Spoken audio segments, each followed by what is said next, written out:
Pour comprendre la doctrine de la grâce irrésistible, il est important de reconnaître qu'il s'agit d'une grâce spéciale. Acte 14, 13, 48, Acte 16, 14, Romains 8, 30. Et ceux qu'il a prédestinés, il les a aussi appelés. Et ceux qu'il a appelés, il les a aussi justifiés. Et ceux qu'il a justifiés, il les a aussi glorifiés.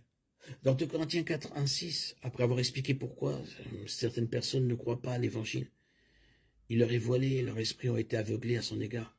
Paul écrit, car c'est le Dieu qui a dit, la lumière brillera du sein des ténèbres. C'est lui qui a brillé dans nos cœurs pour faire resplendir la connaissance de la gloire de Dieu sur la face de Jésus-Christ. 2 Corinthiens 4, 6. Le Dieu qui a dit que la lumière soit, Genèse 1, 3, est le même Dieu qui donne la lumière du salut à ceux qu'il choisit. Et le résultat est tout aussi certain.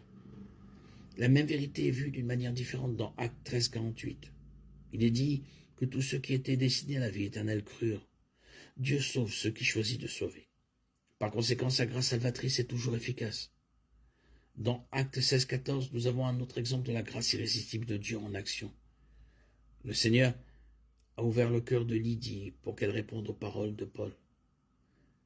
Finalement, nous avons ce qu'on appelle la chaîne d'or de la rédemption, dans Romains 8, 29, 30.